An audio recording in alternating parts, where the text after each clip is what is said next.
The sound of expensive heels clicking against marble floors echoed through the grand foyer of the Blackwood estate. Victoria Blackwood adjusted her pearl necklace one final time before pushing open the heavy oak doors to her husband's study. The scent of aged whiskey and cigar smoke greeted her, along with the low rumble of masculine voices discussing business deals that would reshape entire industries. "Richard, we need to talk about the Henderson acquisition," Victoria announced, her voice cutting through the conversation with practiced authority. Richard Blackwood, her millionaire ex-husband-to-be, though she didn't know it yet, barely glanced up from his conversation with three potential investors. His dismissive wave was as casual as swatting away an annoying fly. "Not now, Victoria. The men are talking business." The words hit her like a physical blow. 23 years of marriage had taught Victoria to read the warning signs in Richard's behavior. The tight set of his jaw when he was frustrated, the way his manicured fingers drummed against his crystal whiskey glass when he was losing patience, the dismissive tone that had grown more frequent over the past 5 years. But tonight felt different. Tonight, the quarterly report spread across his mahogany desk showed discrepancies that could cost them both millions. Tonight, Victoria had discovered financial irregularities that demanded immediate attention, regardless of Richard's precious investor meeting. "This affects both our portfolios. Richard, the Henderson deal could cost us everything if you don't listen to what I found." The room fell silent. Three sets of expensive suits turned to stare at her with varying degrees of annoyance and surprise. Richard's face flushed red above his perfectly knotted silk tie. "Damn it, Victoria, can't you see I'm in the middle of something important?" The physical push came without warning. Not hard enough to truly injure, but deliberate enough to send Victoria stumbling backward through the doorway into the marble hallway. Her designer heels scraped against the floor as she fought to maintain her balance. The study door slammed shut with a resounding bang that echoed through their sprawling Connecticut mansion, leaving her staring at the polished wood while masculine voices resumed their conversation behind it. Victoria stood in the hallway for a long moment, her reflection staring back at her from the antique mirror hanging opposite the study. 51 years old, impeccably dressed, perfectly coiffed, and completely invisible to the man she had spent more than 2 decades building an empire alongside.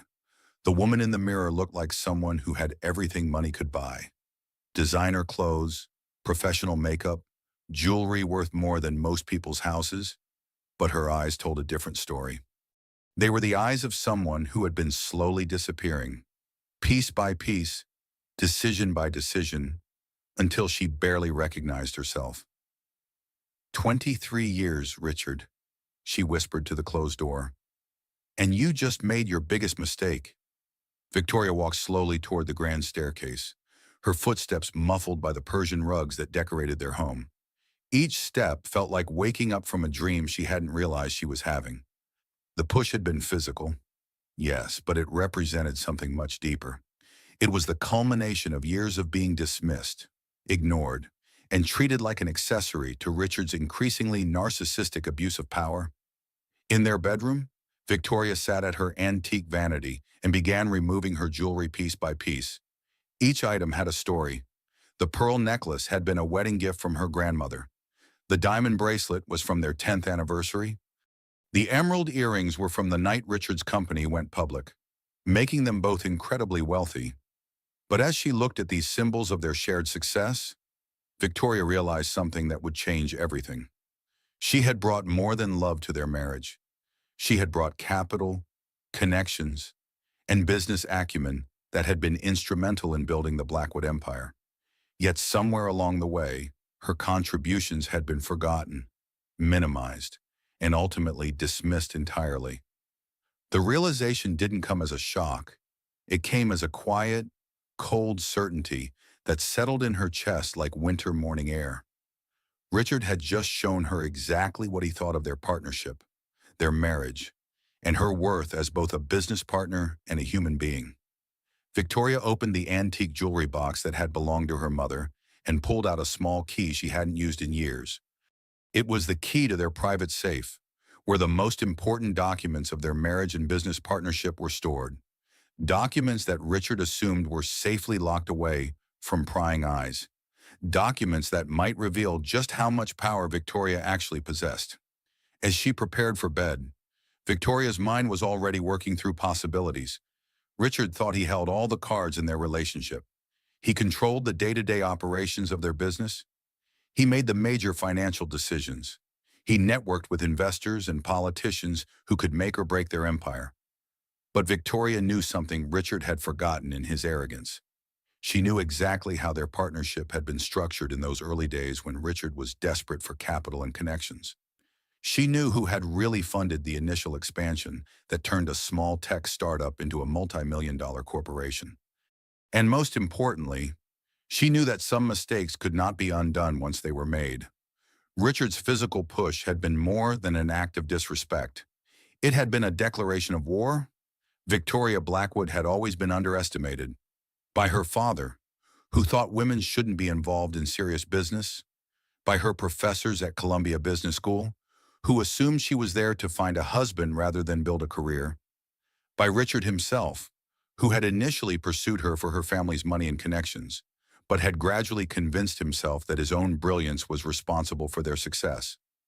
Tomorrow, Victoria would begin the process of reminding everyone exactly who they were dealing with. Tonight, she would plan her first moves in a game that Richard didn't even know had begun. The last thing Victoria did before turning off the lights was to look at herself one more time in the vanity mirror. The woman staring back at her looked different than she had just hours earlier. There was something new in her eyes, something that had been dormant for years but was now fully awake. It was the look of a woman who had just remembered her own power. The next morning found Victoria in her pristine kitchen at 6 a.m., exactly 3 hours before Richard typically emerged from their bedroom. The coffee machine hummed quietly as she spread financial documents across the granite island that served as the heart of their domestic life. Morning news played softly in the background, but Victoria's attention was focused entirely on the papers before her. These weren't the quarterly reports she had tried to discuss with Richard the night before. These were older documents, pulled from their private safe before dawn while Richard slept off his whiskey-fueled investor meeting. Documents that told the real story of how Blackwood Industries had been built. Mrs. Blackwood Sarah Chen, Victoria's 28-year-old assistant, appeared in the kitchen doorway carrying a leather portfolio. "I brought the quarterly reports you requested, along with the research on the Henderson acquisition." Sarah had been working for Victoria for 3 years, initially hired to manage Victoria's extensive charity work and social obligations. But Victoria had quickly discovered that the young woman had a sharp mind for business and an even sharper eye for detail. "Sarah, in all your research into our financial structure, have you ever looked closely at the actual ownership documents for Blackwood Industries?" Sarah set down her portfolio and poured herself a cup of coffee from the machine.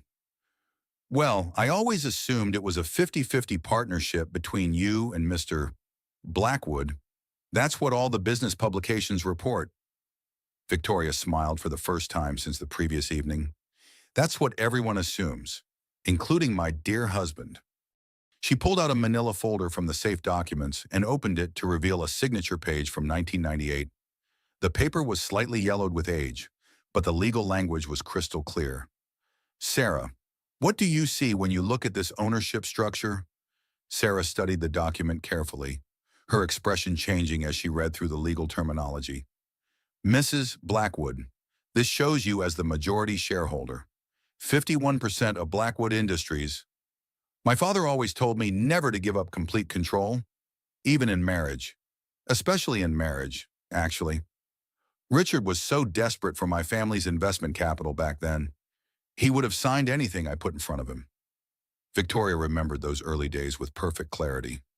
Richard had been brilliant but broke, a tech entrepreneur with revolutionary ideas but no money to implement them. Victoria had been fresh out of Columbia with her MBA, armed with a trust fund from her father's manufacturing empire and connections throughout New York's financial community. The marriage had been passionate and pragmatic in equal measure. Richard got the funding and legitimacy he needed to build his company. Victoria got a partnership with someone whose vision matched her own ambition. It had been the perfect arrangement for two people who understood that love and business success were not mutually exclusive. But somewhere in the intervening years, as their wealth grew and their social status climbed, Richard had begun to rewrite their history. In his version of events, he was the visionary genius who had built an empire through his own brilliance. Victoria became the supportive wife who had provided some early financial assistance. Mrs. Blackwood, Sarah said carefully, if you control 51% of the company, then technically you have final approval authority over all major decisions, including acquisitions that could cost us millions of dollars. Victoria's phone buzzed with a text message from Richard. Playing golf with Henderson and his team today? We'll discuss final details. Don't wait up. The casual dismissiveness of the message was exactly what Victoria had come to expect. Richard conducting major business negotiations without consulting her had become routine. Her input was no longer requested or apparently needed. But looking at the ownership documents spread across her kitchen island, Victoria realized that Richard's confidence was built on a fundamental misunderstanding of their legal relationship. He had been making decisions for years as if he controlled the company, when in reality, Victoria could override any decision he made. Sarah, I want you to do something for me. Very quietly, I want you to research the Henderson acquisition from a different angle. Instead of looking at why it might be profitable, I want you to look at what could go wrong.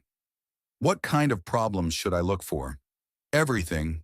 Environmental issues, labor disputes, regulatory problems, hidden debts. If this deal has any skeletons in its closet, I want to know about them before Richard signs anything. As Sarah left to begin her research, Victoria found herself thinking about the moment when she had first fallen in love with Richard Blackwood. It had been at a tech conference in Silicon Valley. She was there representing her father's investment firm, looking for emerging companies that might be worth backing. Richard had been presenting his vision for what would eventually become their flagship software platform. He had been magnetic on stage, confident without being arrogant, visionary without being unrealistic. After his presentation, Victoria had approached him with what she thought was a straightforward business proposition. Her family's money in exchange for a significant ownership stake in his company. Richard had been intrigued by more than just her investment offer.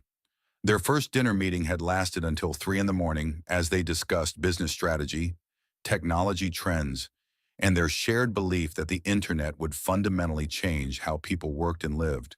6 months later, they were married. 12 months after that, Blackwood Industries was incorporated with Victoria as the majority shareholder and Richard as the chief executive officer. It had been the perfect partnership between vision and capital, ambition and pragmatism. But successful partnerships require mutual respect and ongoing communication. And respect, Victoria was learning, was something that could erode so gradually that you didn't notice it was gone until someone pushed you out of your own business meeting. The irony was not lost on her. Richard thought he was protecting his empire from outside threats, conducting secretive negotiations to maintain his competitive advantage. He had no idea that the biggest threat to his control was sitting in their kitchen, drinking coffee and reviewing documents that proved she had never given up the power to stop him. Victoria's internal monologue began to shift into something she hadn't felt in years. How many women have felt invisible in their own homes? She wondered. How many of us have been pushed aside, literally or figuratively, while the men in our lives make decisions about our future? How many of us have forgotten that we once had power, only to rediscover it in moments of crisis? The awakening was not dramatic. It was quiet and methodical, like dawn breaking over the Connecticut hills outside their kitchen windows. But it was irreversible. Victoria Blackwood was remembering who she had been before she became Richard's wife. She was remembering the woman who had negotiated million-dollar deals before her 25th birthday. That woman was about to make her return. Victoria met her longtime friend Margaret Chen at Le Bernardin 3 days later, settling into their usual corner table where Manhattan's elite conducted their most sensitive conversations. The restaurant's discreet atmosphere and exceptional service made it perfect for discussions that required both privacy and legitimacy. Margaret had been Victoria's classmate at Columbia Business School, one of the few women in their MBA program who had gone on to build a powerhouse career in mergers and acquisitions. Over the past 30 years, she had orchestrated some of the decade's most complex corporate takeovers, earning a reputation for finding opportunities that others missed and executing deals that others considered impossible. "Victoria, darling, you look like a woman with a plan," Margaret said as she settled into her chair, her designer suit impeccable despite having flown in from Hong Kong that morning. "Should I be worried for Richard?" "Margaret, you've been handling high-stakes divorces and business separations for 3 decades. If someone wanted to quietly investigate their spouse's business dealings, hypothetically speaking, where would they start?" Margaret's laugh was knowing and slightly predatory. "Hypothetically, I would start with the accounting firm. Forensic accountants can find money trails that would make bloodhounds jealous. They specialize in discovering assets that people think they've hidden successfully." Victoria had known this conversation was necessary, but she had not expected it to feel so liberating. For the first time in years, she was discussing business strategy with someone who treated her as an equal rather than an accessory. "But before we get to forensic accounting," Margaret continued, "you need to understand that investigating a spouse's business activities is not just about finding hidden assets. It's about understanding the full scope of their financial exposure, what debts they might have hidden, what legal liabilities they might be carrying, what regulatory problems they might be facing." The waiter appeared to take their lunch order, providing a natural pause in their conversation. Victoria ordered the sea bass, exactly what she always ordered at Le Bernardin. But today, even familiar routines felt different. Today, she was not here as Richard Blackwood's wife making social conversation. She was here as a business owner protecting her interests. "Margaret, there are rumors about Richard's recent expansion into overseas markets. Word is he's been moving money through shell companies to minimize tax exposure." "Shell companies?" Victoria tried to keep her voice casual, but Margaret's expression told her that her friend had picked up on the underlying concern. "Paper businesses that exist primarily to move money between jurisdictions. They can be completely legal if properly structured and documented, but they can also be used to hide assets from tax authorities, creditors, or divorce settlements." Victoria felt something cold settle in her stomach. And if someone were to expose improperly structured shell companies to the appropriate authorities, well, hypothetically, it could trigger investigations that might freeze assets pending resolution. Depending on what investigators found, it could result in criminal charges for tax evasion, money laundering, or fraud. Margaret set down her wine glass and leaned forward slightly. "Victoria, I've known you for over 20 years. We've been through business school together, celebrated each other's successes, and supported each other through every major life transition. So I'm going to ask you directly, are you planning to divorce Richard?" The question hung in the air between them like an undetonated bomb. Victoria had been thinking about divorce for months, but she had not yet said the word out loud to anyone, including herself. "I'm planning to protect myself," Victoria said finally. "Richard has been making increasingly risky business decisions without consulting me. Last night, he physically pushed me out of a business meeting in our own home. I need to understand exactly what I might be liable for if his risk-taking goes wrong. And if you discover that he's been hiding assets or engaging in questionable financial practices, then I need to decide whether I want to be married to someone who could potentially face federal charges." Margaret nodded slowly. "Victoria, I'm going to give you the name of someone who specializes in exactly this type of situation. James Morrison is a private investigator who works exclusively with high-net-worth individuals facing complex marital and business disputes. He's expensive, but he's discreet and thorough." She wrote a phone number on her business card and slid it across the table. "Tell him I referred you. He'll understand exactly what kind of investigation you need." As they finished their lunch, Margaret shared stories about other women who had faced similar situations. Wives who had discovered that their husband's business success was built on increasingly fragile foundations. Women who had been forced to choose between their financial security and their personal safety. "The most important thing to remember," Margaret said as they prepared to leave, "is that knowledge is power. The more you understand about Richard's actual financial situation, the better position you'll be to protect yourself, regardless of what you ultimately decide to do about your marriage. Victoria walked back to her car, feeling something she had not experienced in years.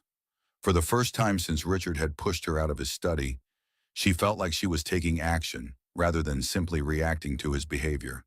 But as she drove home to their Connecticut estate, Victoria also felt the weight of what she was contemplating. Investigating your own husband's business practices was not something you could undo. Once she opened this door, there would be no going back to the comfortable ignorance that had characterized the past several years of their marriage.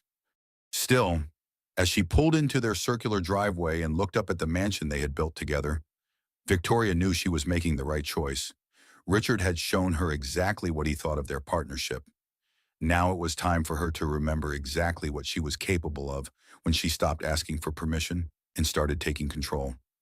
The woman who had negotiated her first $1 million deal at 24 was still there.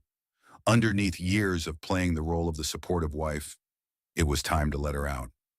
James Morrison's office occupied the 32nd floor of a gleaming Manhattan high-rise, with windows overlooking Central Park and walls lined with certificates that spoke to his expertise in financial crimes investigation. The space smelled like coffee and determination, with the quiet efficiency of someone who specialized in uncovering secrets that powerful people preferred to keep hidden. "Mrs. Blackwood," James said as he gestured for Victoria to take a seat across from his mahogany desk. "Margaret Chen told me you might need my particular expertise." James Morrison looked exactly like what Victoria had expected from a private investigator who worked exclusively with Manhattan's wealthy elite. Mid-50s, immaculately dressed, with the kind of calm confidence that came from 20 years of investigating people who thought they were too smart to get caught. "Mr. Morrison, I need to understand the full scope of my husband's business activities, particularly his recent expansion into international markets. Mrs. Blackwood, before we begin, I want you to understand exactly what this type of investigation entails. I don't just look at bank statements and business filings. I trace money through complex networks of shell companies, offshore accounts, and international transactions. Sometimes what I find can be problematic." Victoria had spent the 3 days since her lunch with Margaret preparing herself mentally for this conversation. She had reviewed every financial document she could access legally, spoken with their family attorney about hypothetical scenarios, and researched the potential consequences of various types of financial irregularities. "I understand the risks, Mr. Morrison. I need to know what those risks actually are." James opened a leather portfolio and began spreading documents across his desk. "I've already done some preliminary research based on publicly available information about Blackwood Industries. What I've found is going to surprise you." Victoria felt her heart rate increase slightly, but she kept her voice steady. "I'm listening." "Your husband has been moving money through 7 different offshore accounts over the past 18 months. Luxembourg, Cayman Islands, British Virgin Islands, and several others. But here's the interesting part. He's been doing it under both your names." The room seemed to tilt slightly as Victoria processed this information. "Both our names, Mrs. Blackwood, according to the banking records I've been able to access, you have been listed as a co-signatory on international transfer documents for the past 5 years. Documents that show your electronic signature authorizing transfers of significant amounts of money to offshore accounts." Victoria's mouth went dry. "Mr. Morrison, I have never signed any international transfer documents. I don't even know the account numbers for our offshore holdings." "That's what I was afraid you might say." James pulled out a manila folder containing photocopies of banking documents. Each page showed Victoria's signature, apparently authorizing transfers of hundreds of thousands of dollars to accounts she had never heard of. "Mrs. Blackwood, if these signatures are forged and based on your reaction, I believe they are then your husband has been committing federal crimes that could implicate you as either a co-conspirator or a victim." Victoria studied the documents, recognizing her signature style, but knowing with absolute certainty that she had never seen these papers before. The implications were staggering. "How much money are we talking about?" "Current estimate based on the transfers I've been able to trace, Approximately $57 million moved without your knowledge or consent. The number hit Victoria like a physical blow. $57 million represented a significant portion of their joint net worth. Money that Richard had been moving systematically while maintaining the pretense of consulting her on major financial decisions. There's more, Mrs. Blackwood. The Henderson acquisition that your husband is currently pursuing, he's planning to fund it primarily with money from these offshore accounts. Money that has been moved through questionable channels using forged authorization documents. Victoria's phone buzzed with an incoming call. Richard's name appeared on the screen. Mr. Morrison, would it be possible to record this conversation? In New York, only one party needs to consent to recording. If you answer that call, you can legally record whatever your husband says to you. Victoria activated her phone's recording feature and answered the call. Hello, Richard. Victoria, I need you to sign some transfer documents when I get home tonight. Just routine paperwork to finalize the Henderson funding structure. Victoria looked directly at James Morrison as she responded. What kind of transfers? Richard, nothing you need to worry about, sweetheart. International currency hedging, tax optimization strategies, technical stuff that would bore you. Just trust me. The casual condescension in Richard's voice was infuriating, but Victoria kept her tone neutral. I'll take a look at the documents when you get home. You don't need to read through all the details. Just sign where I've marked the signature lines. We need to move quickly on this. After Richard hung up, Victoria sat in James Morrison's office trying to process the magnitude of what she had discovered. Her husband had been systematically stealing from their joint assets, while simultaneously setting her up to take legal responsibility for his crimes. Mrs. Blackwood, based on what I've found so far, you have two choices. You can confront your husband directly and hope he voluntarily corrects the situation, or you can work with federal authorities to document the full scope of his activities before he has a chance to hide additional evidence. Victoria thought about the woman she had been 25 years ago. That woman would not have hesitated. She would have gathered every piece of evidence, consulted with the best attorneys, and methodically built a case that would protect her interests while holding Richard accountable for his actions. Mr. Morrison, I want you to document everything.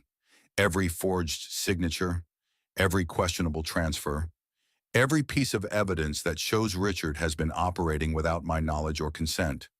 And I want you to do it quickly, before he realizes what I've discovered. That's going to require working with federal investigators. The kind of documentation we need to prove forgery and unauthorized transfers requires forensic analysis that only law enforcement agencies can provide. Victoria felt the same cold certainty she had experienced the night Richard pushed her out of his study. Some decisions could not be unmade once they were implemented, but some situations required decisive action, regardless of the personal cost. Do whatever is necessary, Mr. Morrison. Richard has made his choice about how he wants to treat our partnership. Now I'm making mine. As Victoria left James Morrison's office, she realized that she had just crossed a line that would fundamentally change her life. She was no longer just investigating her husband's business practices. She was building a case that could potentially send him to federal prison. But as she thought about the $57 million he had stolen and the forged documents that could have implicated her in his crimes, Victoria felt no regret. Richard had been planning her destruction while pretending to love her. Now it was time for him to discover what happened when you underestimated Victoria Blackwood. Victoria spent the next morning at her favorite day spa, needing the familiar routine of massage and meditation to process everything James Morrison had revealed. But even in the relaxation room, surrounded by soft music and the scent of lavender, she could not escape the reality of her situation. Her marriage was not just failing, it was potentially criminal. The spa had always been Victoria's refuge from the pressures of wealth and social obligations. Here, she was not Mrs. Richard Blackwood, wife of a tech industry titan. She was simply a woman trying to find peace in an increasingly complicated world. Mrs. Blackwood. The spa attendant's voice was soft and apologetic. There's an urgent call for you at the front desk. The caller said it was regarding a family emergency. Victoria's first thought was of her elderly mother, who lived in assisted living in Florida. But when she reached the front desk, the caller was James Morrison. "Mrs. Blackwood, I need you to come to my office immediately. I've discovered something that changes everything we discussed yesterday." "What kind of something?" "The kind that requires immediate action. I can't discuss it over the phone." Victoria left the spa without finishing her appointment, driving into Manhattan with a growing sense of dread. James Morrison's voice had carried an urgency that suggested her situation was even worse than she had imagined. When she arrived at his office, James was waiting with a woman Victoria didn't recognize. Tall, blonde, and expensively dressed.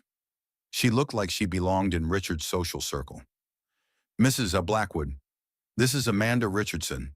She contacted me this morning after hearing through mutual acquaintances that I was investigating Blackwood Industries." Amanda stood to shake Victoria's hand, her grip firm and her expression serious. "Mrs. Blackwood, I'm sorry to meet you under these circumstances, but I think you need to know that your husband and I have been having an affair for the past 18 months.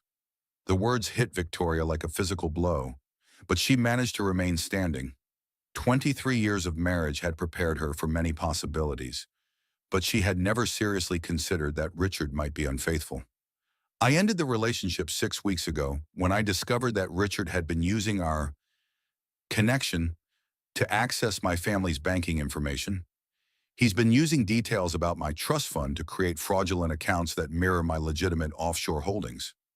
Victoria sat down heavily in the chair across from James Morrison's desk.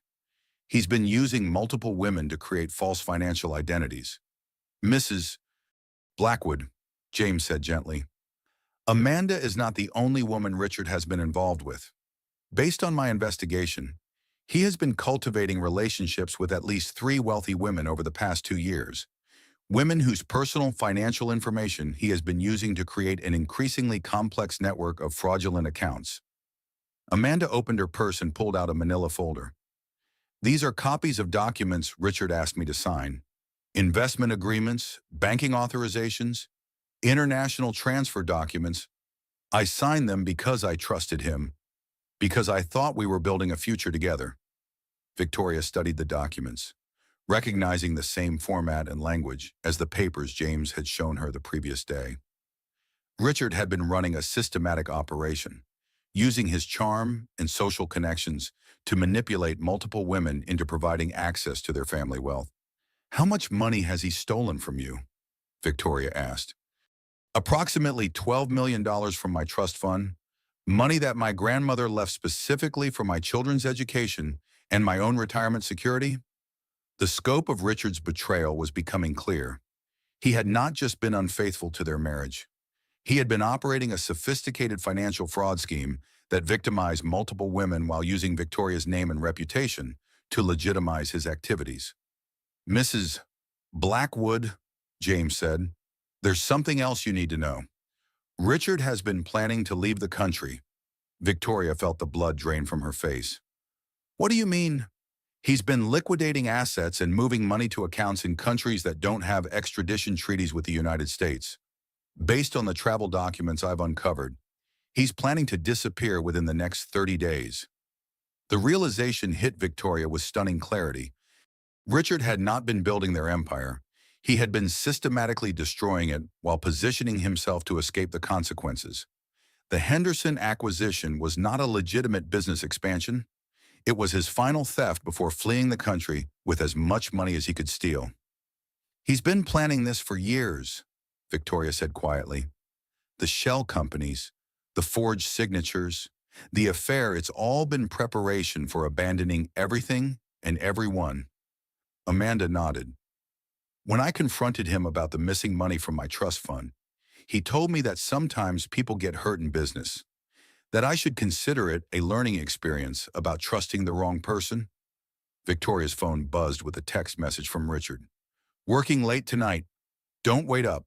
Important developments with Henderson deal." The casual dismissiveness of the message now carried an entirely different meaning. Richard was not working late on legitimate business. He was finalizing his escape plan while maintaining the pretense of being a devoted husband. "Mrs. Blackwood," James said, "we need to move quickly. If Richard realizes that we've discovered his plans, he could accelerate his timeline and disappear before we can document the full scope of his crimes. Victoria thought about the 23 years she had spent building a life with someone who had been systematically betraying her trust. The shared dreams, the collaborative business decisions, the intimate moments that had formed the foundation of their partnership, all of it had been a lie. But underneath the betrayal and the shock, Victoria felt something else emerging. The same cold anger that had sustained her through business school when professors dismissed her contributions. The same determined focus that had driven her to build successful companies before she met Richard. Mr. Morrison, I want you to coordinate with federal authorities immediately. I want every account traced, every forged document authenticated, and every piece of evidence that proves Richard has been defrauding multiple victims. Mrs. Blackwood, Amanda said, I want you to know that I never intended to hurt your marriage. Richard told me that you were getting divorced, that the separation was amicable, and that you had agreed to divide assets equitably. Victoria looked at the younger woman with something approaching sympathy. Amanda had been a victim of Richard's manipulation, just as surely as Victoria had been.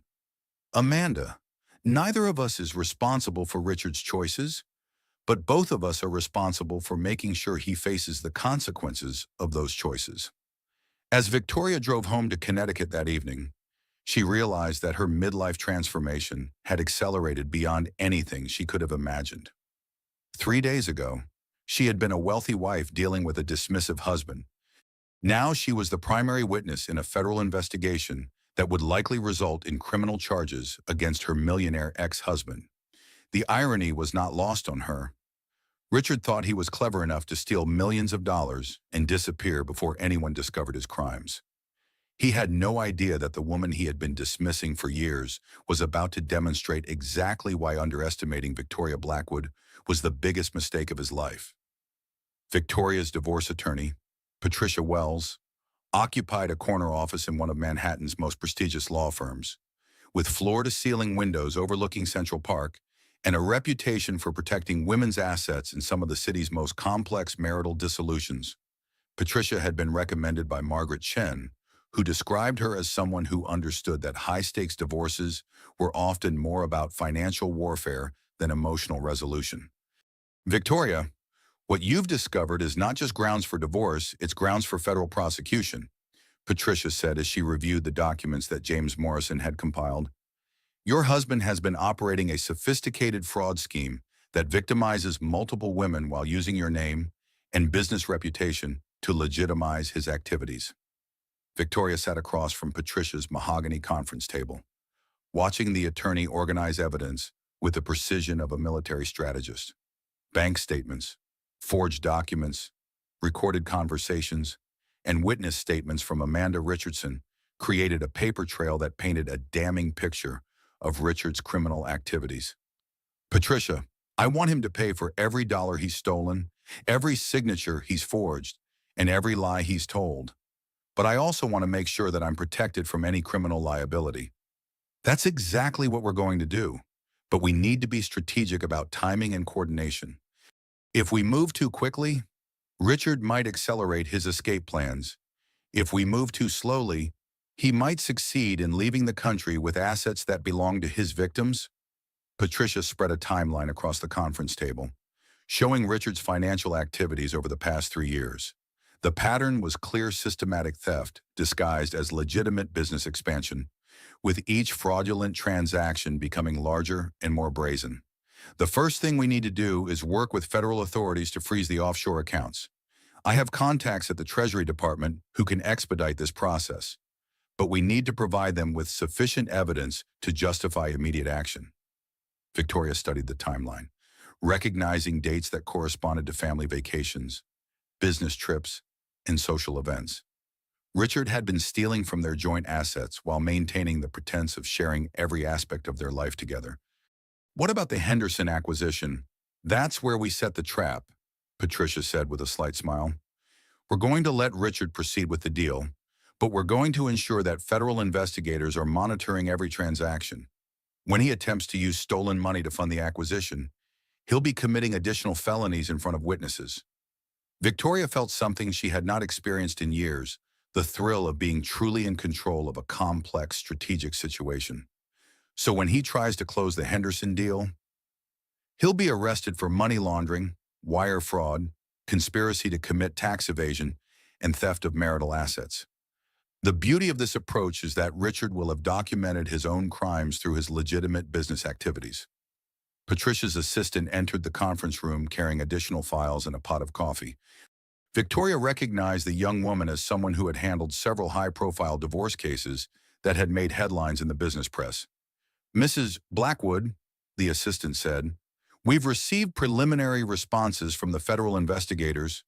They're requesting a meeting tomorrow morning to discuss your cooperation in building their case against your husband." Victoria poured herself a cup of coffee and considered the magnitude of what she was agreeing to undertake. Cooperating with federal investigators meant that her marriage was not just ending, it was becoming the centerpiece of a criminal prosecution that would likely attract significant media attention. "Patricia, what are the potential consequences for Richard if he's convicted on all charges, conservatively 7 to 10 years in federal prison, plus complete forfeiture of assets obtained through criminal activity?" The prosecution will argue that his entire business expansion over the past 3 years was funded through fraud, which could result in seizure of properties, investments, and business interests worth over $100 million. The number was staggering. Richard had been so focused on stealing millions that he had put their entire fortune at risk. If federal prosecutors could prove that their business success was built on criminal activity, Victoria could lose everything they had built together. "But there's good news," and Patricia continued. "Because you've been cooperative from the beginning, and because we can demonstrate that you were a victim rather than a co-conspirator, you'll likely be able to retain assets that can be proven to have legitimate origins." Patricia pulled out a legal document that she had been drafting while Victoria met with federal investigators. "This is a petition for legal separation based on fraud and criminal activity. It immediately protects you from liability for Richard's future actions while preserving your rights to legitimate marital assets." Victoria read through the document carefully, recognizing legal language that would fundamentally change her relationship with Richard.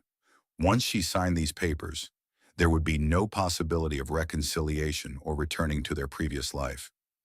"There's one more thing we need to discuss," Patricia said.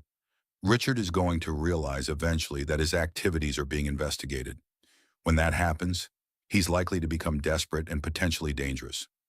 I'm recommending that you consider hiring personal security and potentially relocating temporarily until he's been arrested." Victoria thought about the man she had been married to for 23 years. Richard could be arrogant and dismissive, but she had never considered him physically dangerous. But people facing federal prison sentences sometimes made choices they would never have considered under normal circumstances. "How long do we have before Richard realizes what's happening?" Based on the federal investigators' timeline, probably less than a week. They want to coordinate the asset freezes with his arrest to minimize the possibility that he'll flee the country. Victoria signed the legal separation documents with a steady hand, watching her signature authorize the end of her marriage and the beginning of Richard's prosecution. The woman who had signed these papers was not the same person who had been pushed out of Richard's study just 1 week earlier. That woman had been uncertain, dismissed, and gradually disappearing under years of narcissistic abuse and financial manipulation. This woman was someone Victoria remembered from her early career, decisive, strategic, and absolutely committed to protecting her interests regardless of the personal cost. "Patricia, I want you to coordinate closely with the federal prosecutors. I want to make sure that Richard faces consequences, not just for what he's done to me, but for what he's done to Amanda Richardson and every other woman he's victimized." As Victoria left Patricia's office that evening, she realized that her midlife transformation was accelerating into something she had never anticipated. She was not just ending her marriage, she was dismantling a criminal enterprise that her husband had built using her name and reputation. The woman who walked out of that law firm was someone Richard Blackwood had never met. Someone he had been too arrogant and self-absorbed to recognize was emerging from years of being underestimated and dismissed. Tomorrow, that woman would begin the final phase of ensuring that Richard's betrayal became the foundation of his destruction. The Henderson acquisition dinner was held at the Four Seasons. in the private dining room where Manhattan's elite conducted business deals that would reshape entire industries. Victoria arrived separately from Richard, playing the role of the supportive wife attending an important business function while knowing that she was actually serving as an undercover witness for federal investigators. James Morrison had briefed her extensively on what to expect. Federal agents would be monitoring the restaurant's communication systems, recording every conversation that took place during the dinner. Victoria's role was to encourage Richard to speak openly about the funding sources for the Henderson deal, providing prosecutors with additional evidence of his criminal activities. "Victoria, darling, you look absolutely stunning tonight," Richard said as she joined the group at their reserved table. He kissed her cheek with the casual affection of someone who had no idea that his wife had spent the past week building a federal case against him.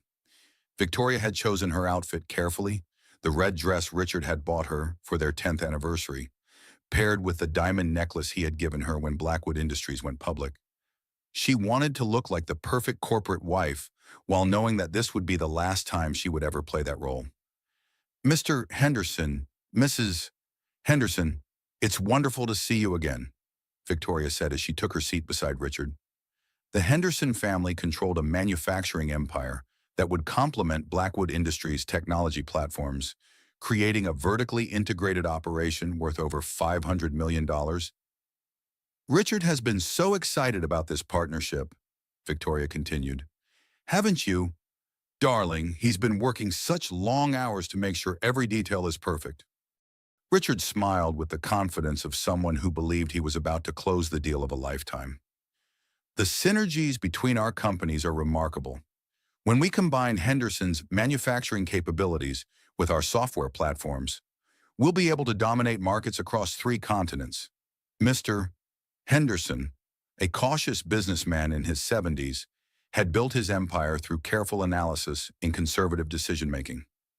"Richard, your enthusiasm is infectious, but I want to make sure we're being realistic about the financial requirements. This kind of expansion requires significant capital investment." "Absolutely," Richard replied. "That's why I've been working so carefully to structure our funding sources. We're using a combination of traditional bank financing and international investment capital to minimize risk while maximizing growth potential." Victoria felt her heart rate increase slightly as Richard began discussing the funding structure that she knew was built on stolen assets and forged documents. Every word he spoke was being recorded by federal investigators who would use his own statements to prosecute him. "International investment capital," Mrs. Henderson asked. "That sounds intriguing. Are you working with European investors, or are you looking at opportunities in Asia?" "Both, actually," Richard said, warming to his subject. "We've been able to access offshore funding sources that provide excellent tax advantages while maintaining full regulatory compliance." Victoria knew that Richard's confidence was based on his belief that she remained ignorant of his criminal activities. He had no idea that the woman sitting beside him had spent the past week documenting every aspect of his fraud scheme. "Richard," Victoria said sweetly, "perhaps you should explain to our friends exactly how you've structured these offshore arrangements. I'm sure they would appreciate understanding the full scope of your financial planning." Richard's smile faltered almost imperceptibly as he looked at Victoria. For just a moment, she saw something flicker in his eyes, a brief uncertainty about whether her questions were innocent or calculated. "Well, the technical details would probably bore everyone," Richard said carefully.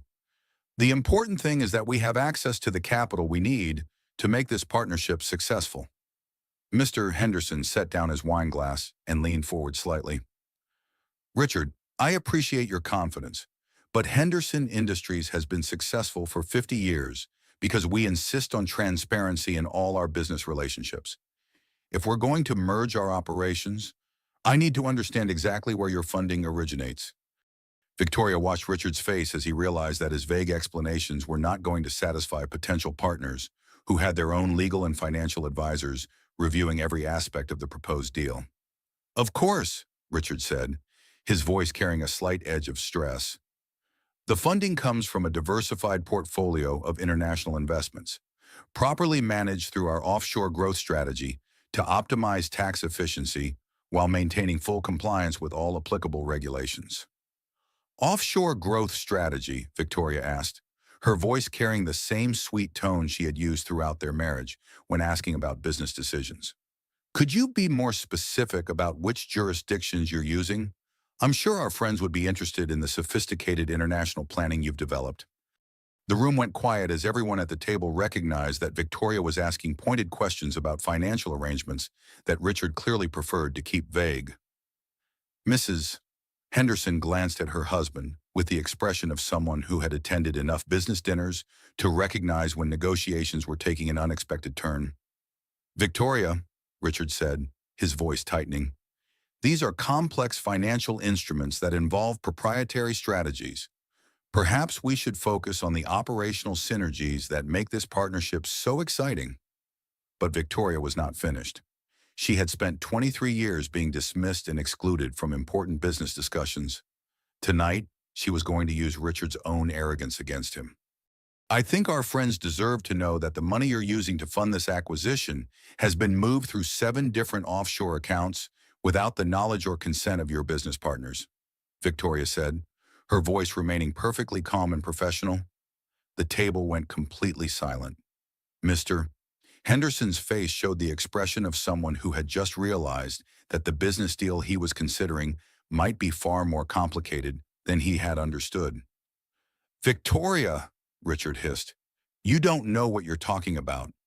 I know exactly what I'm talking about. Richard, I also know that federal investigators are currently reviewing our accounts based on evidence I provided documenting systematic fraud and forgery spanning the past 3 years. Richard's face went white as he realized that Victoria was not asking innocent questions. She was systematically destroying his credibility in front of the very people he needed to trust him with hundreds of millions of dollars. The woman who had been pushed out of his study 1 week earlier was gone.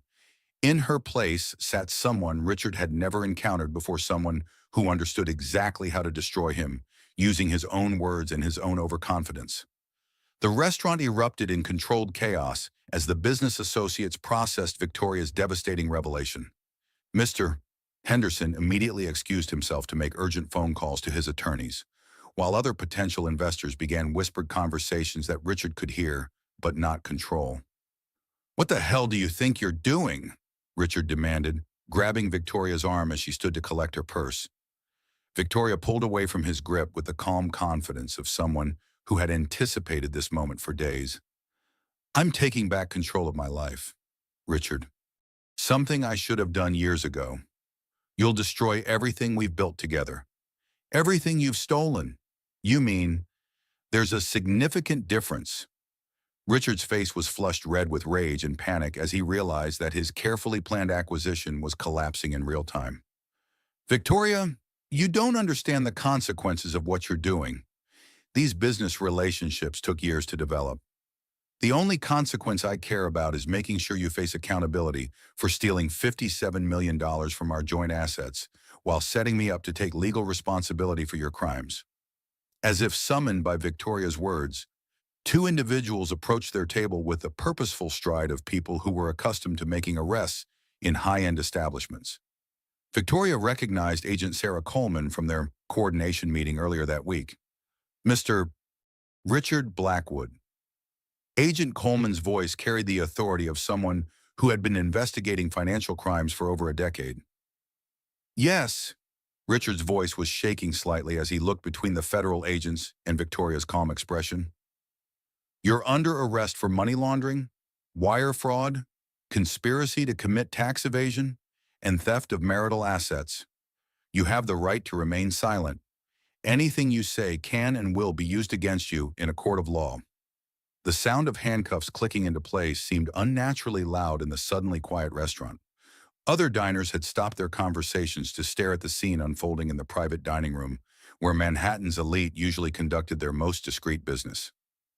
Victoria, Richard said as Agent Coleman began leading him toward the restaurant's exit.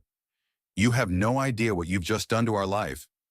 Victoria looked at her husband of 23 years as he was led away in handcuffs, his face a mixture of rage, disbelief, and dawning comprehension that his carefully constructed empire was collapsing. Richard, I know exactly what I've done. I've stopped you from destroying more lives while protecting myself from the consequences of your criminal behavior. Mr. Henderson approached Victoria as the federal agents left with Richard. Mrs. Blackwood, I want you to know that Henderson Industries will be conducting our own comprehensive investigation. If what you've told us tonight is accurate, it's all documented.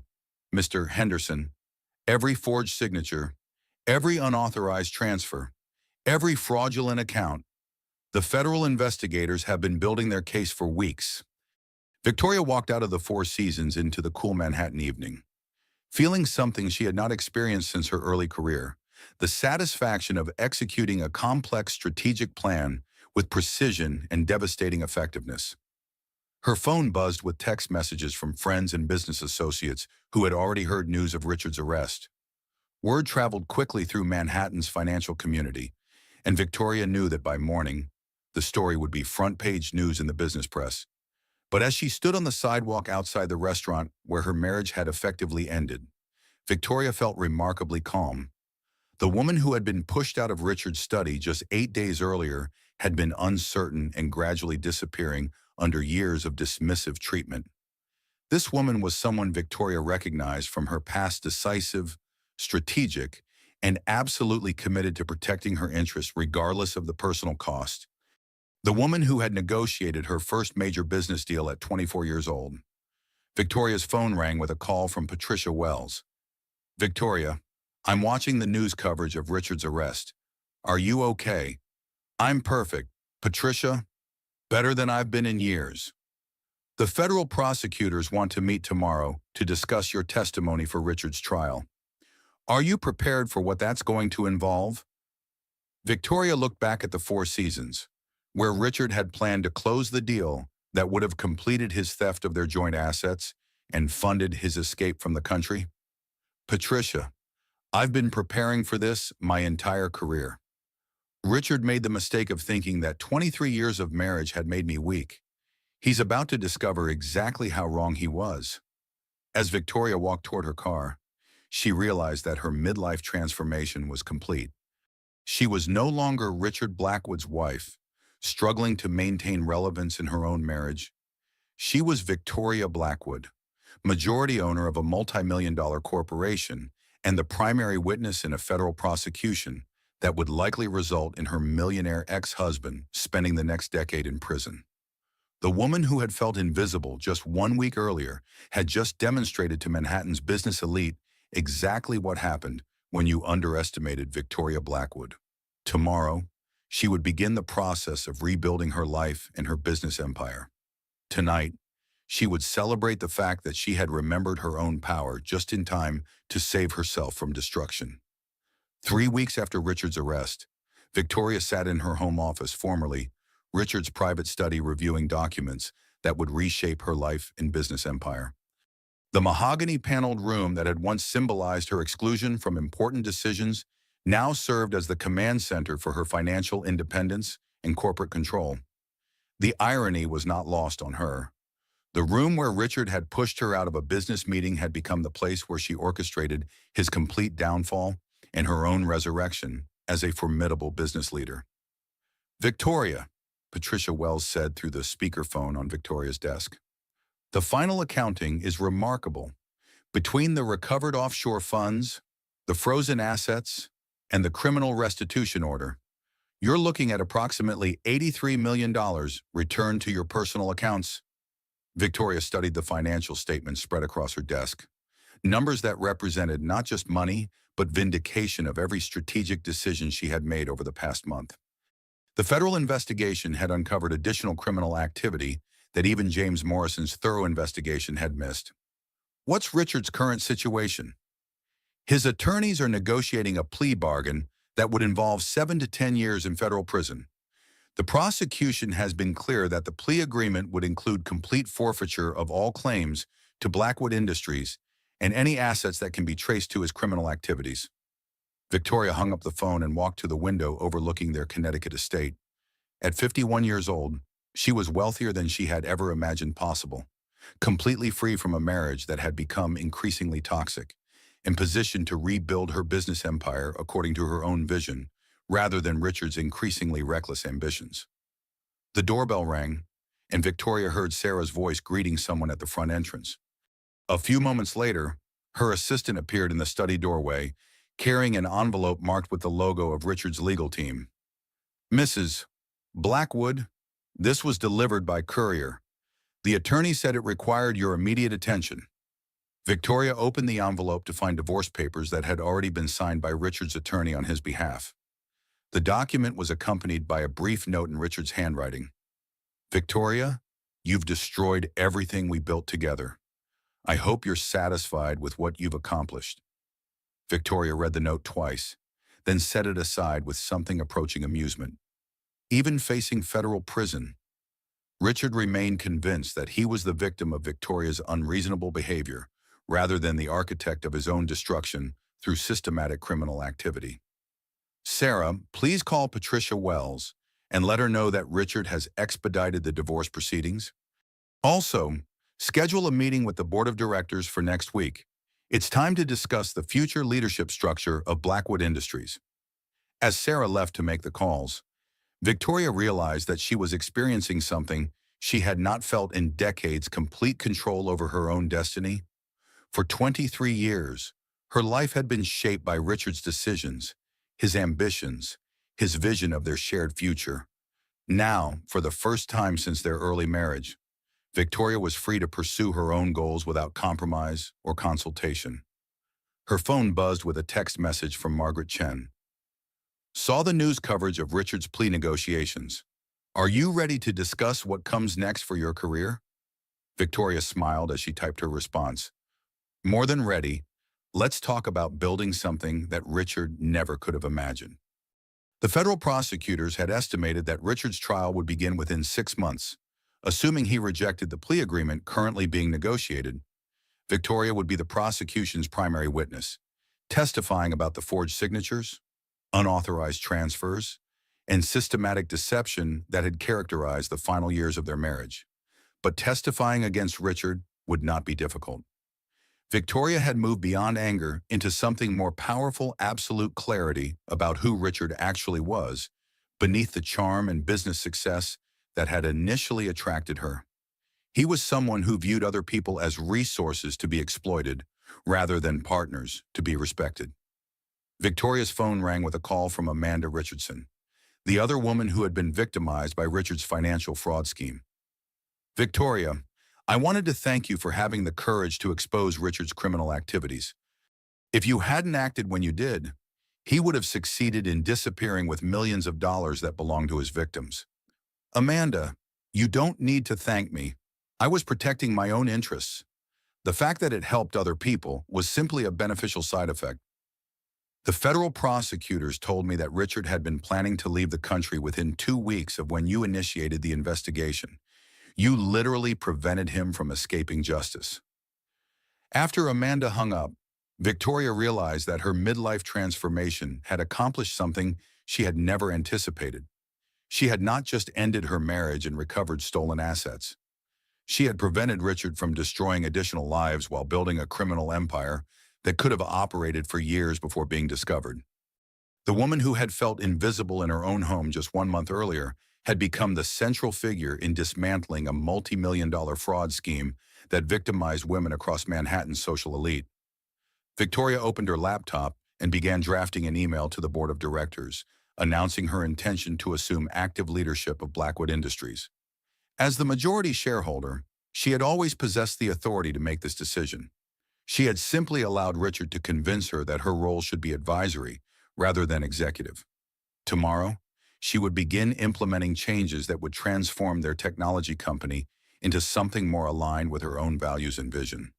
The first initiative would be a comprehensive audit of all business practices to ensure that no traces of Richard's criminal activities remain embedded in their corporate structure. The second initiative would be more personal. Victoria had decided to establish a foundation focused on helping women recognize and escape from situations involving financial abuse and narcissistic manipulation. Women like herself, who had gradually surrendered their own agency to partners who viewed them as accessories rather than equals. The foundation would provide legal assistance, financial counseling, and investigative services to women who suspected that their spouses or partners were engaged in financial crimes that could implicate them as unwitting co-conspirators. Victoria looked around the study that had once represented her exclusion from important decisions and now symbolized her complete control over her own destiny. In just 4 weeks, she had evolved from a dismissed wife into the primary witness in a federal prosecution, from a silent partner into the majority owner of a major corporation. The transformation had been painful but necessary, and it was far from complete. 6 months later, Victoria met Margaret Chen at their new favorite spot, a small cafe in Brooklyn that donated its profits to women's shelters and had become a symbol of how successful women could use their resources to create positive change in their communities. "Victoria, you look like a completely different person," Margaret said as she settled into her chair across from the small table near the cafe's front windows. "Have I mentioned how proud I am of what you've accomplished?" Victoria smiled as she sipped her coffee, watching the morning rush of Brooklyn commuters hurrying to catch trains that would carry them into Manhattan's financial district. Each person represented a story, a struggle, and choices between accepting what life offered them and fighting for what they truly deserved. "Margaret, you know what the strangest part of this entire experience has been for 23 years. I thought I needed Richard's approval to make important decisions. It turns out, the most important decision I ever made was learning to trust my own judgment. And the Blackwood Foundation for Women's Financial Independence. We officially open our first office next month. We've already received over 200 inquiries from women who suspect their spouses or partners are engaged in financial activities that could implicate them in criminal behavior." Victoria had spent the past 6 months working with attorneys, financial advisors, and federal investigators to create something meaningful from her experience with Richard's betrayal. The foundation would provide free legal consultation, forensic accounting services, and investigative support to women facing situations similar to her own. "The most rewarding part," Victoria continued, "is working with women who are just beginning to recognize that their financial security has been compromised by someone they trusted. Yesterday, I met with a woman whose husband had been forging her signature on business loan documents for 3 years. Margaret nodded knowingly. "Financial abuse is much more common than most people realize. The problem is that women often don't recognize it until the legal consequences become unavoidable." Victoria thought about her own experience of gradually surrendering financial control to Richard over the years of their marriage. The process had been so subtle that she had not recognized it as abuse until she discovered the forged signatures and unauthorized transfers that could have resulted in her facing federal charges as a co-conspirator.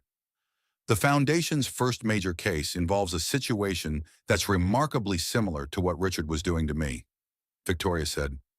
A woman in Manhattan whose millionaire ex-husband had been using shell companies to hide assets during their divorce proceedings. "Ikdani, how is Richard adjusting to federal prison?" Victoria's expression showed neither satisfaction nor sympathy. "According to his attorneys, he's maintaining his innocence and blaming me for destroying our marriage and his business reputation. Apparently, he's convinced his fellow inmates that he's the victim of a vindictive wife who couldn't appreciate his business genius. Even in prison, he's still engaging in narcissistic abuse patterns, which is exactly why the Foundation's work is so important. Richard genuinely believes that he was entitled to steal from our joint assets because he viewed himself as the superior business partner. That kind of thinking doesn't change just because someone faces legal consequences." Victoria's phone buzzed with a message from Sarah, who now served as the Foundation's executive director, in addition to her role as Victoria's personal assistant. "The Forbes reporter is here for your interview about women's financial independence." Victoria had been selected for the magazine's cover story about women who had transformed personal crises into business opportunities that created positive social change. The article would focus on how she had evolved from a victim of financial fraud into an advocate for other women facing similar situations. "Margaret, do you remember what I told that reporter from the Wall Street Journal last month? Refresh my memory. I said that the best revenge is not destruction, it's transformation. Richard thought he could steal my money and my identity. Instead, he gave me the motivation to become someone far more powerful than I had ever been as his wife. Victoria finished her coffee and prepared to leave for the interview that would position her as a national spokesperson for women's financial rights. The foundation had already attracted attention from celebrities, politicians, and business leaders who recognized the importance of helping women protect themselves from financial manipulation. You know what I've learned through this entire experience, Victoria said as she stood to leave. Some women are born fighters. Others have fighting thrust upon them by circumstances they never anticipated. But either way, we have the capacity to not just survive, but to transform our lives in ways that seemed impossible before we were tested. Margaret hugged her goodbye with the warmth of someone who had witnessed Victoria's complete transformation, from dismissed wife to formidable business leader and social advocate. As Victoria walked toward her car, she reflected on the journey that had brought her from Richard's study to this cafe in Brooklyn. The woman who had been pushed out of that business meeting 8 months earlier had been uncertain, gradually disappearing under years of dismissive treatment and financial manipulation. This woman was someone Victoria recognized from her early career, decisive, strategic, and absolutely committed to using her success to create opportunities for other women facing similar challenges. The foundation's first client had been a woman whose husband was hiding assets in offshore accounts during their divorce proceedings. Victoria had been able to connect her with forensic accountants and federal investigators who discovered a fraud scheme that had been operating for over 5 years. Some women are born fighters, Victoria said to herself as she drove back toward Manhattan. Others have fighting thrust upon them. Either way, we always find a way to win. Her phone rang with a call from a producer at CNN who wanted to discuss Victoria's appearance on a segment about financial abuse in high-income marriages. The story of her successful prosecution of Richard had resonated with women across the country who recognized similar patterns in their own relationships. Victoria answered the call with the confidence of someone who had learned that her most devastating personal crisis could become the foundation for her most meaningful professional achievement. She was no longer Richard Blackwood's wife, struggling to maintain relevance in her own marriage. She was Victoria Blackwood, majority owner of a successful technology company, founder of a national foundation for women's financial independence, and living proof that being underestimated could be the greatest advantage of all. The woman who had once felt invisible had become impossible to ignore, and she was just getting started.